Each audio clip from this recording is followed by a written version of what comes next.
I'm Indy Neidell, and this is another TimeGhost World War II public service announcement. Once again, coming to you from my home office here in semi-sunny Stockholm, Sweden, to give you a behind-the-scenes update on the inner operations and challenges we're working through as we bring you coverage of the war. Since this project began, there have been many hurdles to overcome, as you are no doubt aware. Advertising restrictions, economic downturns, a pandemic, dubious copyright claims, things like that. But we have come through by perseverance, lots of grunt work, and your participation. Like this spring when you all stepped up to bring our D-Day project the last mile into shore when commercial sponsors did not, or just could not, understand the project and how it worked. We landed successfully, and we now continue the battle towards final victory. And much like the Allies post D-Day, we face the next challenge. In our case, increased age restriction. Oh yes, on September 1st, the 5-year anniversary of the start of our coverage of the war, new EU laws forcing more public responsibility onto social media platforms came into effect. Once again, faced with theoretical legal troubles down the line, YouTube's lawyers are overreacting to err on the side of caution.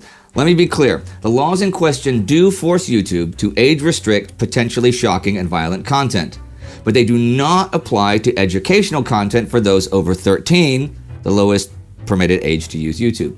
But that is too much nuance for our colleagues in San Bruno, California.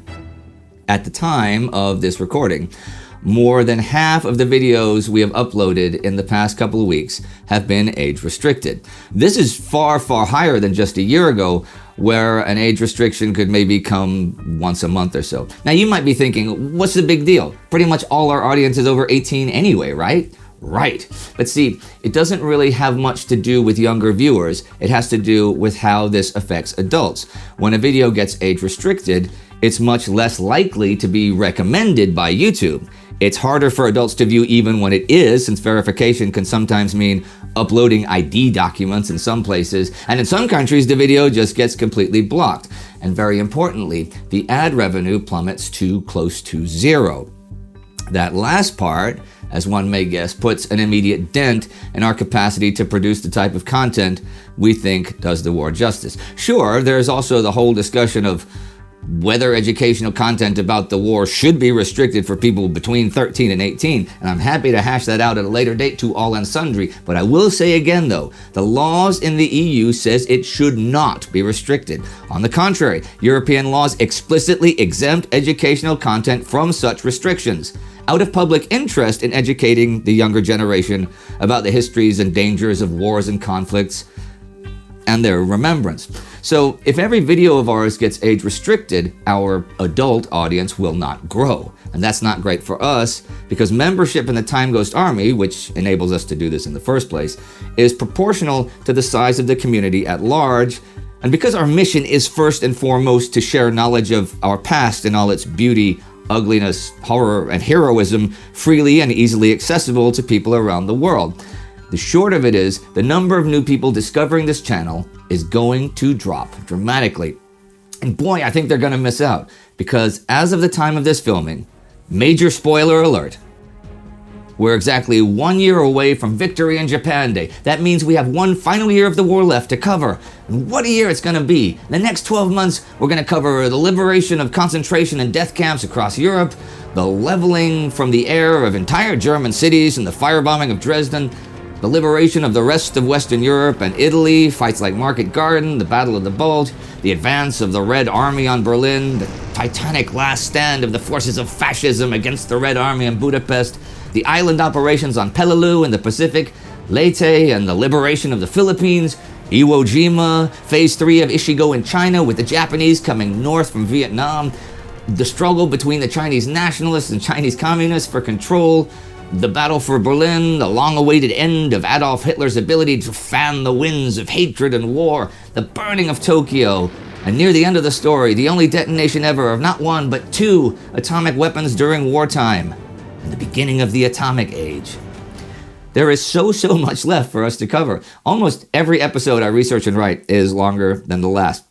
It's funny, because I remember the May 18th, 1940 episode about Charles Hunziker and the German breakthrough in France was 3,151 words long. I looked it up. I called it a special double-length episode.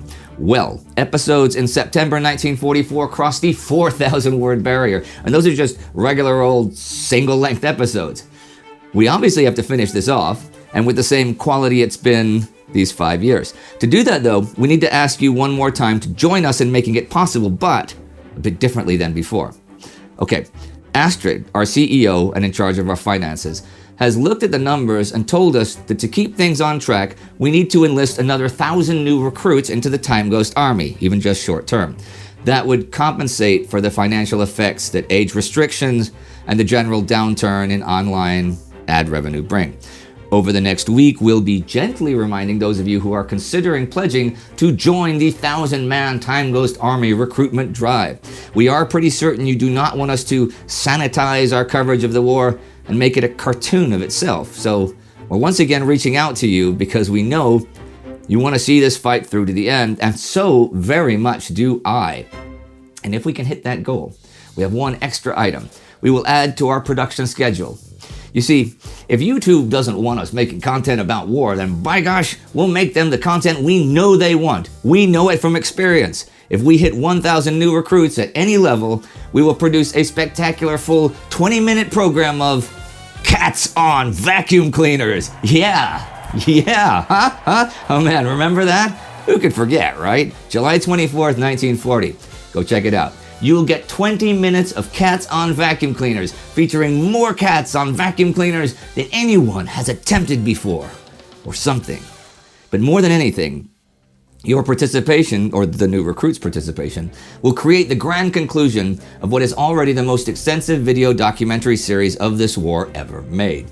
Together, we can create a spectacular, in-depth, glorious, and horrific view into 44-45, when men and women across the world created the world in which we now live and gave us at least the opportunity to forge an even better world for following generations.